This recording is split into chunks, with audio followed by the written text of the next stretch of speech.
dos judeus, creio que da Macedônia, da Ásia, irmãos, se convertendo ao cristianismo, certamente foram de volta para Roma e instruídos pelo próprio apóstolo Paulo. Então, não foi Paulo, não foi Pedro quem fundou a igreja de Roma, mas Paulo, aqui eu entendo que ele foi aquele homem que organizou, e como organizou aquela igreja com as suas instruções e sua carta. Desejava ir a Roma, mas foi impedido pelo Espírito Santo de ir até ali na sua segunda viagem missionária. Nós podemos ver isto. Então, irmãos, nós observamos aqui esta ênfase nesta última sessão que nós lemos sobre a segurança do cristão. Nós poderíamos observar o texto que lemos, que diremos, pois, estas coisas: se Deus é por nós, quem será contra nós?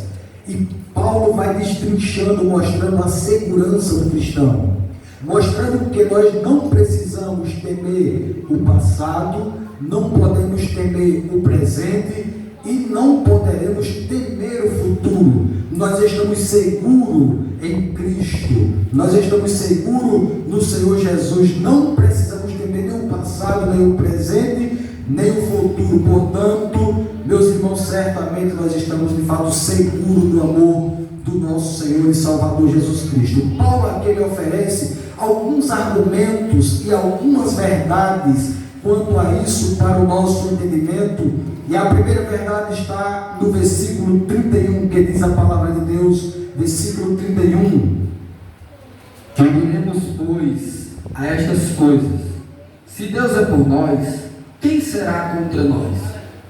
Uma das verdades que Paulo aqui vai instruir aos cristãos de Roma é que Deus é por nós. É claro que quando nós olhamos nas Escrituras e Paulo diz que Deus é por nós, ele está incluindo a Trindade, o Pai, o Filho e o Espírito Santo. Deus Pai é por nós. Ele provou isso, e todos nós sabemos, quando ele enviou o seu Filho unigênito, o seu primogênito. Ele enviou para cada um de nós, mostrando o seu amor e mostrando, irmãos, que de fato ele é por nós. Se Deus não fosse por nós, jamais ele tinha lhe dado o seu Filho, seu primogênito, sabe? Mas ele mostrando que é por nós, ele diz: eu enviarei o meu melhor, o primogênito, o meu único, o meu Filho. Mas ainda temos aqui, irmãos, a entender que o Espírito Santo também, o próprio Cristo é por nós, o Filho é por nós, porque diz: o qual está à direita de Deus e intercede por nós.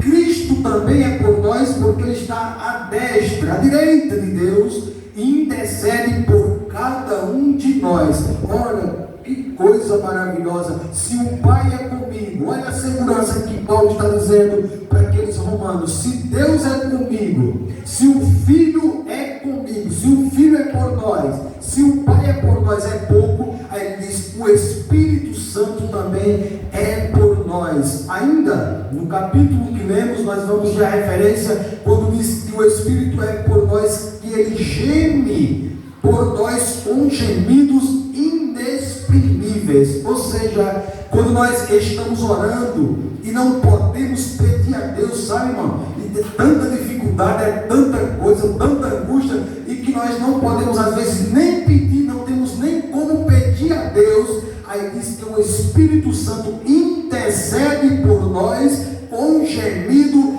inexprimível, mostrando que Deus é por nós, tanto Deus, tanto o Filho, quanto o Espírito Santo é por nós. Paulo está trazendo uma segurança. Ora, queridos irmãos, se os três são por nós, aí ele diz: quem será contra nós? Olha a segurança que nós temos.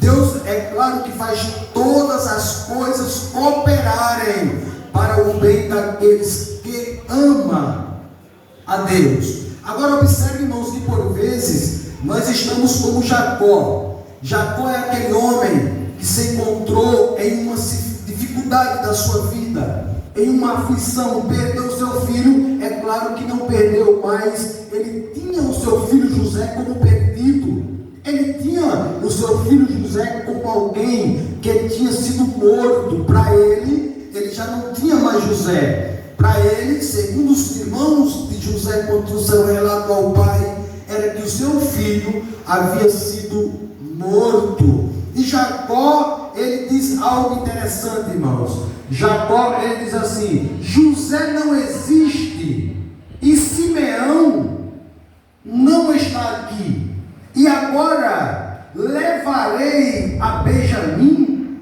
Todas essas coisas vieram sobre mim. Ora, o pai Jacó, pai da fé, tudo isso veio sobre mim. Perca do filho José, para ele que não havia perdido, é claro, mas para ele José estava como morto. Então Jacó aqui está dizendo: agora Simeão está nas mãos de alguém preso no Egito. É pouco eu perder o meu menino José, e agora o meu primogênito Simeão também não está no nosso meio, não está comigo. Aí Jacó diz: tudo isso sobreveio a mim. O que eu aprendo com isso, irmãos? Todas as coisas que acontecem na sua e na minha vida, irmãos, é um propósito de Deus. Tudo que acontece na nossa vida, Deus jamais fará algo para o nosso mal. Para Jacó era um grande mal, era uma grande perda, mas para Deus era um propósito de tirar Israel, Jacó, meus irmãos, de Canaã, do lugar de fome, e levar a família de Jacó para um lugar de bonança, onde havia alimentos. Os irmãos conhecem que Jacó precisou sair de Canaã porque houve uma fome tão grande que já não tinha mais alimento. Então, para Jacó o momento era difícil, era de angústia, era de tribulação, era de aflição, mas para Deus era algo maravilhoso para a vida de Jacó e da sua família. Às vezes estamos assim, irmãos, as dificuldades vêm, as aflições vêm sobre a nossa vida, e nós nos perguntamos: será que Deus de fato está conosco? Será que de fato Deus está ao meu favor? Porque estamos acostumados apenas com os momentos bons.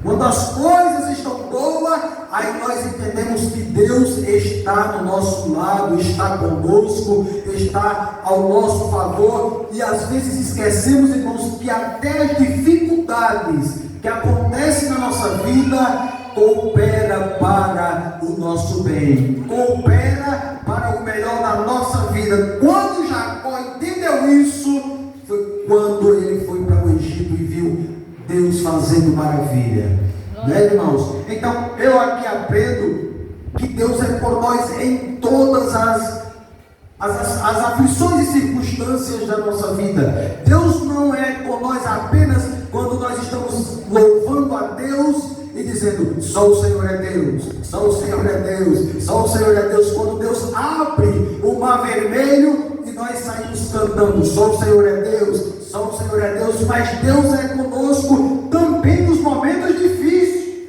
Aleluia! Olha, se Deus não foi com Jó nos momentos difíceis, os seus amigos olharam e disseram: Deus não está contigo, Deus não é ao teu favor. Hoje arrepende-te e volta ao teu Deus. Mas Deus estava olhando de cima e estava dizendo: escute, Jó está passando por isso, é porque ele é um homem temente, sincero, serve a mim com lealdade e com fidelidade, é um homem justo. Para muitos, olhava para Jó e dizia: Deus não está com ele, olha a situação dele, olha o que ele está passando, perdeu bens, perdeu fazenda, perdeu o melhor, perdeu família. Deus não trabalha como nós pensamos, Deus trabalha diferente, irmão. Quando alguém está numa situação difícil, não quer dizer que Deus não está com ele. Prova disso, os 3 jovens na fornalha de fogo jogaram ele, mas quando olharam, viram 3, ou por que não dizermos 4, e o quarto homem era semelhante ao Filho dos deuses, ou seja, era o nosso Senhor. Prova disso é que nas dificuldades da vida, Deus também está conosco.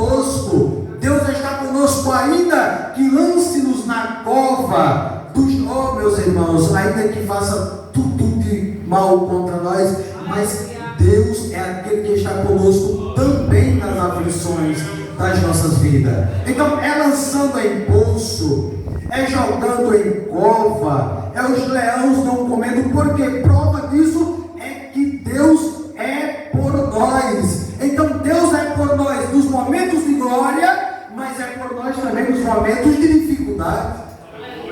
Há muitos que não entendem isso, e quando as dificuldades vêm, as turbulências da vida, no casamento, na família, quando as provas vêm, aí diz: eu quero servir a Jesus. Não faça isso, porque tudo coopera para o bem daqueles que amam A Deus. a Deus.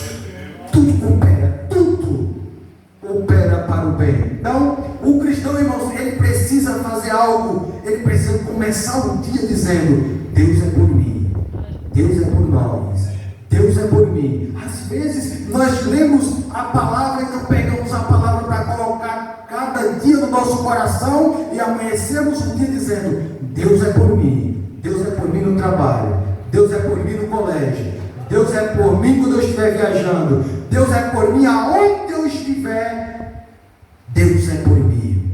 Isso faz com que você viva uma vida positiva. As palavras e tudo que vem contrário, você vai estar preparado quando você andar dizendo: Deus é por mim, Deus é por mim, Deus é por mim e Deus é por mim. Eu aprendo, irmãos, que jamais Deus quer algo mal contra a nossa vida. O que é que em Jeremias 29:11 diz? Eu é que sei os pensamentos que penso de vós. Ele diz: pensamentos de paz e não de mal. Alguém pode olhar uma dificuldade da vida e dizer: como é que Deus não quer o meu bem se eu estou passando por isso? Deus diz: não.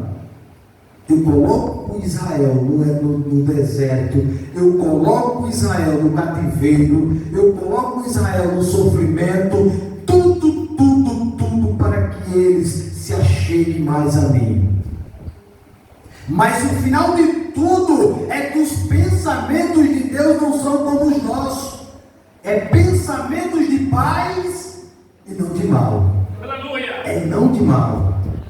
Então, meus irmãos, segunda coisa que eu aprendo aqui, outra verdade que Paulo escreve para trazer confiança àquele povo, é que Cristo morreu por nós. Versículo 32. Aquele que nem mesmo seu próprio filho poupou, antes o entregou por todos nós, como nós não dará também com ele todas as coisas. Aquele que nem mesmo ao seu próprio filho poupou. Olha o que Deus faz. O próprio filho de Deus disse: eu não vou poupar, mostrando, irmãos, o amor de Cristo para conosco. O próprio filho de Deus não poupou. Olha como Deus é por nós. Olha, Cristo morreu por nós. Paulo está dizendo: vocês que estão em Roma, vocês observem uma coisa, vocês não têm que ter meu passado e o presente. A segurança que eu quero que vocês entendam é que Deus é por nós, e ainda mais Cristo morreu por nós. Ele diz: aquele que nem mesmo ao seu próprio filho poupou, antes o entregou, não dará para nós todas as coisas igual ao filho? Ô irmãos, se ele deu o seu melhor, se ele deu o que é mais precioso, se ele deu aquilo, irmãos, que era de melhor, o Pai deu porventura, ele nos daria algo mal, ele faria algo mal contra nós?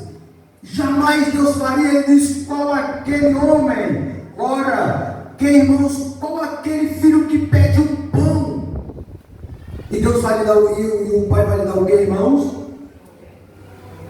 Como aquele que o pai vai, que o filho vai lhe pedir, ou que alguém vai lhe pedir um peixe, e ele vai lhe dar uma serpente. Então Deus deu o seu melhor. Se um filho pede um pão para o pai não vai lhe dar, e ora, jamais vai lhe dar uma pedra. E se um filho lhe pedir um peixe, jamais alguém ou o pai vai lhe dar uma serpente. Quanto mais, irmãos, Deus que deu o seu melhor. Você e eu, quando pedimos algo a Deus, nós temos que ter essa convicção. Deus deu o melhor, quanto mais o que nós pedimos a Ele, se Ele não nos dará. Ele tem tudo, irmãos, nas suas mãos, e o que Ele quer dar para nós é o melhor. Ele lhe deu o melhor para nós. Agora, por muitas vezes, às vezes nós não damos o melhor para Deus. Isso é para nós meditarmos e pensar: o que é que eu estou dando para Deus? O que é que eu estou fazendo para Deus? Como é que eu faço para Deus? Eu estou de fato fazendo o melhor? Ou estou dando o resto? Eu estou dando as sobras para Deus? Pois Deus olhou para nós quando nós estávamos mortos espirituais. Paulo escrevendo aos Efésios, ele diz: vocês estavam mortos nos delitos e pecados. Vocês estavam, irmãos, mortos, longe de Deus espiritual, andando, mas espiritualmente mortos. Aí ele diz: mas Deus os vivificou. Ou seja, nós estávamos na posição de uma pessoa que não poderíamos dar um passo para ir à casa de Deus, porque o morto não anda. Nós não estávamos naquele momento, irmão, que não poderia adorar o hino a Deus, porque um morto não canta. Nós estávamos naquele processo que não poderia entoar, louvar, adorar ou fazer qualquer coisa para Deus. Não poderíamos, porque Deus olhou lá de cima e disse: está morto, está morto, está morto, está morto. Mas Paulo diz: mas Ele vos vivificou, estando vós mortos em delitos e pecado. Então Deus deu vida a nós. Deus nos deu, irmãos, vida, e vida com abundância. Aí a pergunta é: o que é que nós estamos dando para Deus? O que estamos fazendo para Deus? Como é a nossa adoração para com Deus? É uma adoração do nosso melhor, ou nós às vezes, irmãos, adoramos apenas com o lábio? Deus pede de nós, irmãos, o melhor, o melhor, o melhor, porque Ele nos deu o melhor que tinha. Aleluia. O seu Filho. Então Deus tem o melhor para cada um de nós, e é necessário que nós também tenhamos o melhor para Deus. Louvado seja o nome do Senhor. Ainda nós podemos ter outra verdade, irmãos, é que Deus nos justificou. Versículo 33 é outra verdade que Paulo está escrevendo para ele, dizendo: ora, Deus é por nós, Cristo morreu por nós, mas Deus também nos justificou. Versículo 33. Quem intentará acusação contra os escolhidos de Deus? É Deus quem nos justifica. É Deus quem o justifica. Em Apocalipse capítulo 12, versículo 10, Apocalipse capítulo 12, versículo 10, diz que Satanás está todo dia, irmãos, acusando, todo dia apontando: olha ele, olha ela, olha ele, olha ela, todo dia. Apocalipse capítulo 2, 12, versículo 10, diz que Satanás está todo dia acusando. Mas aqui a pergunta é de Paulo para o povo de Roma: é Deus quem te justifica, é Deus quem vai enxugar as tuas lágrimas, é Deus quem vai te receber como recebeu Estevão, é Ele que se levantará, e os acusadores não vão ter direito de te acusar mais, porque quem te justifica é Deus, é Deus. Deixa os acusadores, irmãos, te apontar. É Deus quem te justifica. Às vezes olhamos para as pessoas e vemos só acusação, e vemos só, irmãos, coisas contrárias. Mas a Bíblia diz: escute, quem vai lhe justificar é Deus, é Ele quem te chamou, é Ele quem te elegeu, é Ele quem te escolheu. E os acusadores, em Apocalipse, diz que nunca mais vão nos acusar. Apocalipse 12, 10. E eu ouvi uma grande voz do céu que dizia: agora chegada está a salvação, e a força, e o reino do nosso Deus, e o poder do seu Cristo, porque já o acusador dos nossos irmãos é derribado, o qual diante do nosso Deus o acusava de dia e de noite. Glória a Jesus. Isso vai acabar. Um dia não veremos mais aquele que nos acusa, porque isso é obra de Satanás. Nós precisamos ajudar uns aos outros. Nós precisamos dar as mãos uns aos outros. Diz que o cordão de 3 dobras é mais difícil de dobrar. Mas quem acusa, a Bíblia nos deixa esse alerta, que é Satanás, irmão. Todo dia não quer ver nós avançar. Todo dia não quer ver nós triunfar. Todo dia sempre quer ver nós tristes, chorando, angustiados. Mas aqui a palavra de Deus nos deixa claro quando Paulo diz: quem intentará acusação contra os escolhidos? Vocês são escolhidos, somos escolhidos de Deus. É Deus, é Deus, é Deus quem te elegeu, quem te escolheu, quem te chamou. Com a menina nos olhos de Deus, ele diz: é eu quem te justifico. Glória a Deus, aleluia. É Deus quem te justifica. Aleluia. Esqueça aqueles que te acusam. Irmãos, esqueça aquele que quer ver o teu mal. Deus jamais nos acusa. Por quê? Porque Jesus já pagou o castigo e estamos seguros nele. Ora, se o Espírito Santo não me acusa, se Cristo não me acusa, se Deus não me acusa, quem é alguém para nos acusar? Aleluia! Quem é o homem? Quem é a mulher para nos acusar? Se o próprio Criador dos céus e da terra, o soberano, o eterno, o provedor, ele olha para nós e ele diz: eu não te acuso, eu não te acuso, eu não te acuso, eu não te acuso. Escute, quem é outro para nos acusar?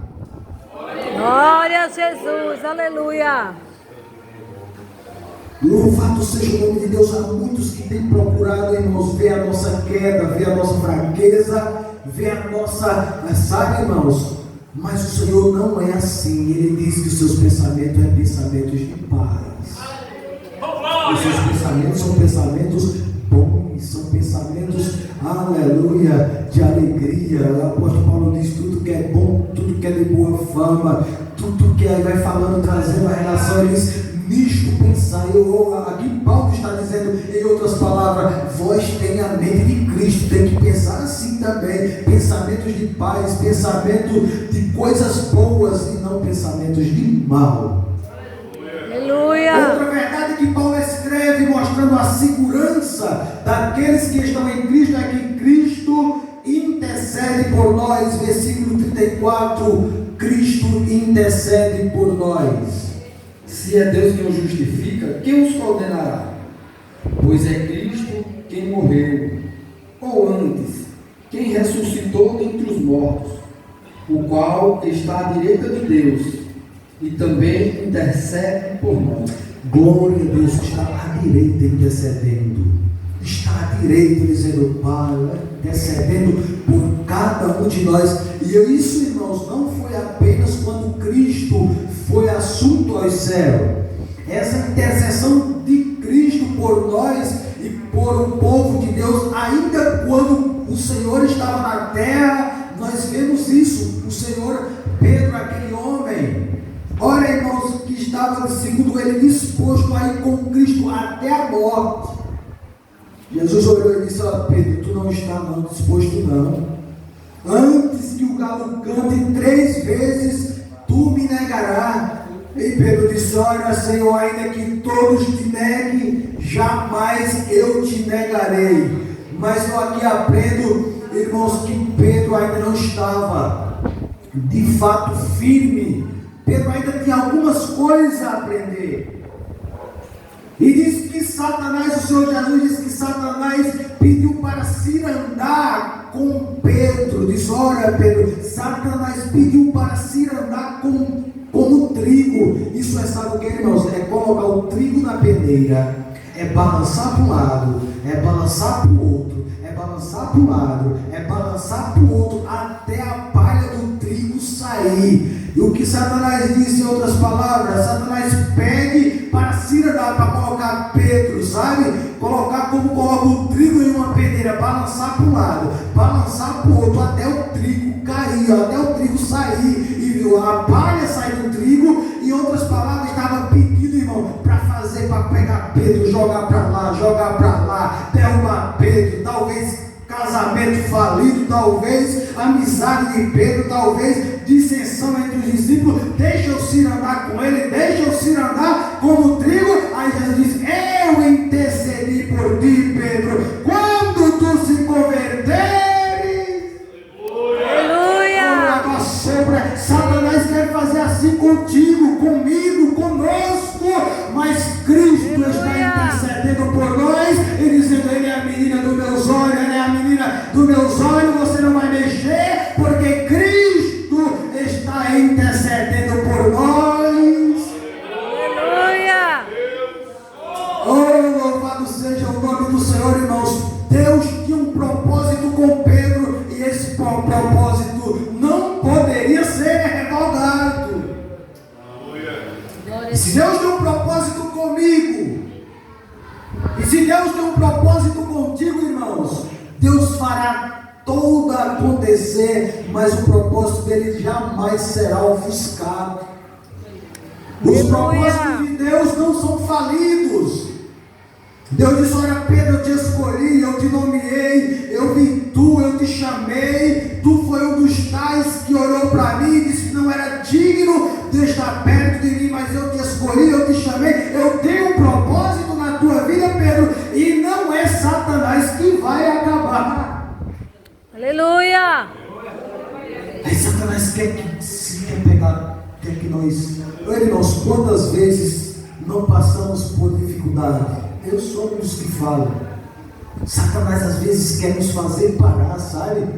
Ele quer se andar conosco de uma maneira, irmão, ele quer pegar nós, quer nos envergonhar, ele quer que nós fique cabisbaixo, sabe? Pedro até ficou, irmãos, de uma forma, sabe? Eu quero crer que Pedro ficou ali de uma forma tão mal quando olhou para Cristo. Quando Cristo olhou para ele já tinha negado o ministério, ele já tinha negado os milagres que Cristo havia feito, ele tinha negado tudo que Deus fez. E quando Cristo olhou para Pedro, aí a palavra de Deus diz: e lembrou-se Pedro das palavras do Senhor. Aleluia! Pedro havia esquecido das promessas, Pedro havia esquecido das revelações, Pedro havia esquecido, irmão, de tudo que Deus fez na vida dele. Louvado seja o nome do Senhor. Parece que nós estamos às vezes na condição de Pedro. Deus prometeu, Deus revelou, usou irmãs no círculo de oração, usou irmãos na palavra, usou pastores, presbíteros, diáconos, irmãos, usou tantas pessoas, e às vezes parece que esquecemos do que Deus nos prometeu. Mas esta noite Deus está olhando para nós e está fazendo você lembrar das revelações, das promessas, dos tempos bons, aleluia, das maravilhas que você fazia quando estava com Cristo, que nós fazíamos quando estava com Ele, olhando para você e dizendo: lembre-se de como era bom, lembre-se de quando você andava mais perto de mim, como as coisas eram tão maravilhosas. Lembre-se, aleluia, que eu nunca lhe desamparei ainda. Quando Satanás procurou te ofuscar, te matar, te acabar, eu estava intercedendo, e esta é a razão de estarmos aqui hoje. Aleluia! Intercessão de Cristo por cada um de nós. Se não for Cristo para interceder por nós, irmãos, não estaríamos aqui, porque grande é as tentações e as investidas de Satanás. Mas a Bíblia diz que maior é o que está conosco do que o que está lá, que está lá fora, do que está no mundo. Cristo é maior. Cristo está conosco, Ele está ao nosso lado como o nosso sumo sacerdote. Ele é o nosso sumo sacerdote e nos dá graça, ou a graça que cada um de nós precisamos para caminhar e andarmos avante, triunfante. Ele diz: dizemos: só o Senhor é Deus, só o Senhor é Deus e só o Senhor é Deus. Então, meus irmãos, nós observamos aqui que o apóstolo Pedro foi preciso Cristo interceder por ele. E esta é uma verdade que Paulo está dizendo para aquele povo. Vocês têm um intercessor. Vocês têm alguém que poderá resolver as vossas causas. Ainda que Cláudio César lhe persiga, ainda que o imperador Cláudio César faça com que todos os judeus, todos os cristãos saiam de Roma, como Áquila e Priscila, fugindo por conta da perseguição, aí Paulo está dizendo: há um Cristo que está intercedendo por vocês, há um Cristo que está olhando para nós, e Ele não nos desampara. Ele está conosco, está ao nosso lado. Louvado seja Deus. Outra coisa, outra verdade que Paulo deixa claro, para trazer uma segurança para aquele povo, é que Cristo nos ama. Versículo 35 a 39. Se Deus intercede por nós, quem nos separará do amor de Cristo? A tribulação, ou a angústia, ou a perseguição, ou a fome, ou a nudez, ou o perigo, ou a espada. Como está escrito: por amor de ti somos entregues à morte todo dia.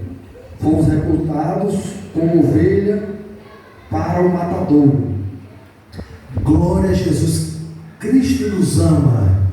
E esse amor, irmãos, não é as tribulações que vai nos separar. Não, irmãos, o amor de Cristo para conosco não é as dificuldades, ora, que vai nos separar. Se fosse assim, quando Tiago foi degolado, quando Pedro estava preso, ora, Pedro não poderia dizer: escute, eu não quero mais servir a Cristo. Dessa forma, não. Se não fosse assim, ora, Paulo, quando passou naufrágio, quando passou por aflições, chicotada, ora, irmãos, fazendo missões, fazendo o trabalho da obra de Deus, ele disse: essa vida que eu quero para mim, não. Mas ele olhou e disse: Cristo me ama, e isto que eu faço, nada mais do que estou pisando os passos que Cristo pisou, andando no caminho que Cristo andou, fazendo o que Cristo fez. Então Paulo deixa bem claro na sua palavra, irmãos, que tudo isso que ele estava passando vale a pena. Louvado seja Deus. Ele sabe que Cristo lhe ama, ele sabe que Cristo lhe quer, ele sabe que o melhor de Deus para a vida dele não está nessa terra, mas está nos esperando nas mansões celestiais. Então, irmãos, ele nos ama, e isso faz com que nós avancemos ainda nas dificuldades, ainda nas aflições da vida, ainda nas perseguições. Não é as tribulações que nos separará do amor de Cristo. Ora, se fosse a tribulação, nem que nós estávamos aqui.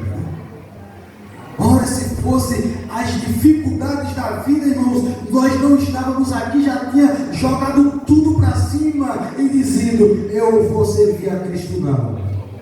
Mas quando eu olho para o amor de Cristo, quando eu olho, irmãos, para o amor daquele que morreu por mim, da chicotada que levou por mim, sabe, irmãos, de passar pelas ruas mais movimentadas de Jerusalém, de ser escarnecido, cuspido, maltratado, e eu estar em uma vida de pecado, no lamaçal de pecado, cego, sem ver nada espiritual, e Deus disse: deixa eu abrir os seus olhos, deixa eu abrir a sua mente, deixa eu lhe mostrar a realidade, deixa eu tirar as escamas dos seus olhos, aí Cristo nos colocar como príncipes de Deus.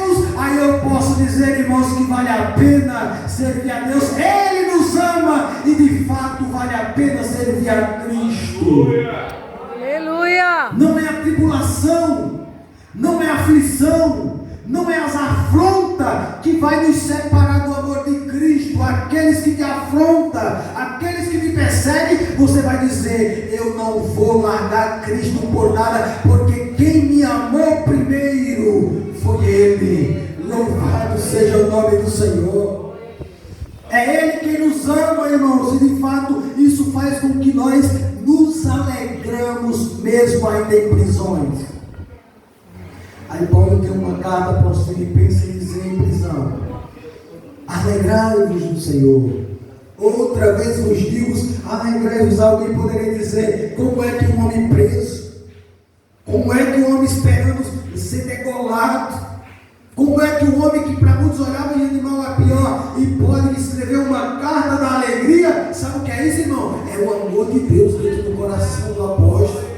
É o amor de Deus ao escrever cartas para pessoas, exortando, consolando e edificando e dizendo: ora, Roma, vocês cristãos que estão em Roma, vocês não podem parar, vocês têm que continuar, porque vocês têm um Deus que é por vós, vocês têm um Senhor, Jesus, que morreu por vós, vocês têm algo tão especial na vida de vocês, ainda mais aquele que justifica vocês, vocês têm alguém que intercede por vocês, e para fechar, Paulo está dizendo: e o amor dele?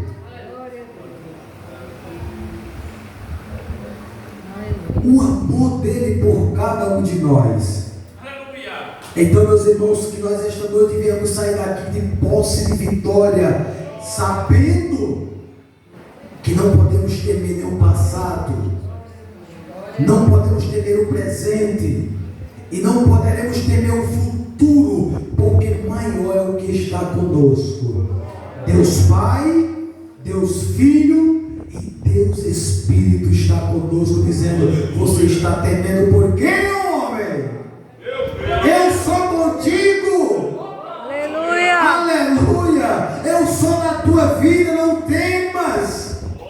Glória a Deus. Eu não te desamparo. Ele disse para Abraão: eu sou o teu escudo, Abraão. Aleluia. Aleluia. Eu estou na tua vida, por que temer? Aí você olha para Policarpo e colocando ele naquela fogueira e dizendo: você vai seguir a Cristo ou você vai seguir os imperadores? Você vai desonrar os imperadores? É Cristo que é Senhor, é os imperadores? Aí Policarpo diz: eu sirvo a Cristo 86 anos. 86 anos ele não me fez mal algum, como poderia deixar ele? Vamos continuar seguindo a Cristo, irmão, porque Ele nos ama e vale a pena você sofrer por Cristo. Vale a pena você se desgastar por Cristo. Vale a pena você olhar e dizer: eu estou sofrendo, é porque eu estou andando no caminho que Cristo andou. Eu estou sofrendo, é porque eu estou pisando nos passos que Cristo pisou. É tanta dificuldade, é porque eu estou andando e fazendo aquilo que Cristo fazia. É por isso que a dificuldade vem, mas vale a pena. Vale a pena servir ao Senhor Todo-Poderoso. Os irmãos dizem amém? Amém. Glória a Deus. Deus abençoe a todos. Deus abençoe a cada um dos irmãos. Deus continue abençoando a sua vida. Vamos avante, irmãos. Vamos avante, servindo ao Senhor.